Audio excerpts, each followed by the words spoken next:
Hello everyone, Matt here, and today we're going to go through Judith Jarvis Thomson's defense of abortion. One way that we could begin is with the typical kind of pro-life argument. Many arguments for the pro-life position begin with a premise kind of like this, that a fetus is a person with the right to life. What does it mean to have the right to anything, much less the right to life? Well, in the typical way of thinking about rights in philosophy is that a right is to have a claim to something or to be entitled to something. There is a tight connection between rights and obligations. Typically, rights are thought to generate obligations. And what I mean by this is if you have a right to something, then that generates or creates or leads to or entails some kind of obligation on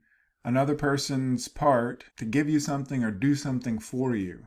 So that's what we mean by a right being a claim to or being entitled to something. Let's go into a little bit more detail on what exactly this means and make a distinction between different kinds of rights. The typical distinction between different kinds of rights covers the difference between positive and negative rights. A positive right generates obligations for someone to do something to or for you. An example of this might be that you have the right to an attorney. So this is an example of a positive right. And because you have the right to an attorney, this generates an obligation for someone else to do something for you. So in the case of the right to an attorney, it generates an obligation of the state or the government to provide you with an attorney if you can't afford one. This is what we mean by a positive right, that somebody or something has to do something for you. In this case, the thing that has to be done for you is you are provided with an attorney in the case where you can't afford one. Another example of a positive right is the right to an education. If you have the right to an education, that generates an obligation on the part of the government to provide an opportunity for education for you. That's why we provide government-funded schools in every community, because children have a right to be educated. So this is also a positive right.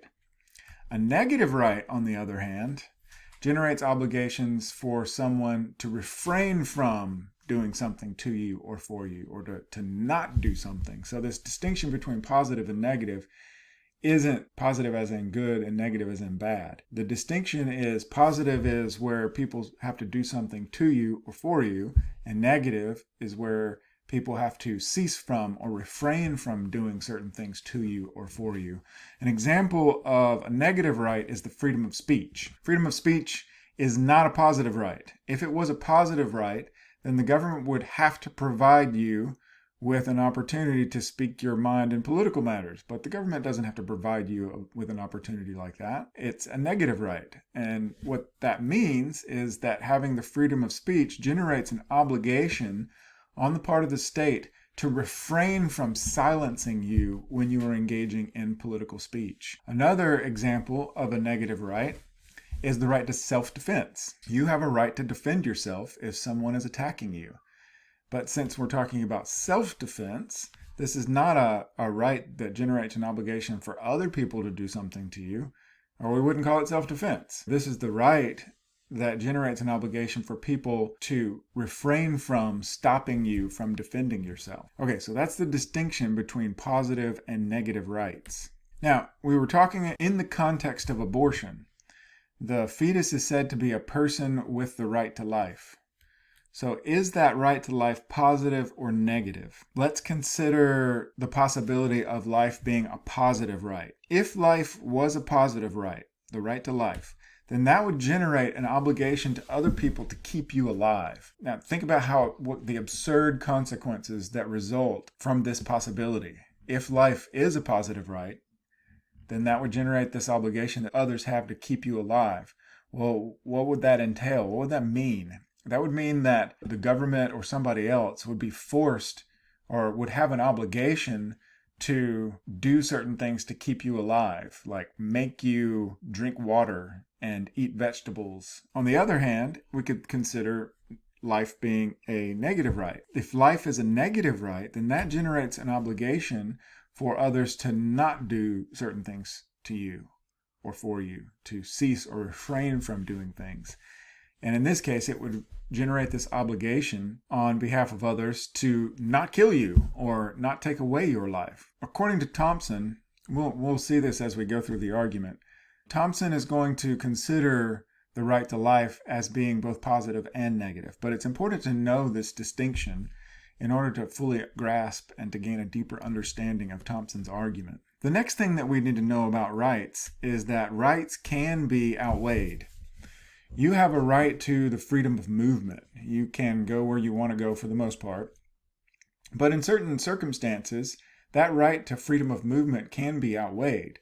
For instance, if you are diagnosed with a disease that is infectious, then that right to freedom of movement can be taken away from you and you can be forced to be quarantined. In that situation, your right to freedom of movement is outweighed by other people's right to life, because if you move around freely while you have this infectious disease, you might threaten someone else's life.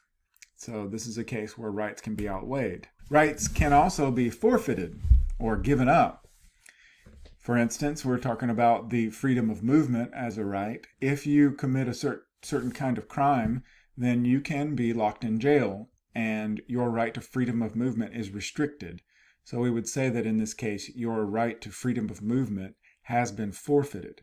In order to understand Thomson's argument, not only do you need to understand the distinction between positive rights and negative rights, but you also need to understand that some rights outweigh others and some rights can be given up or forfeited.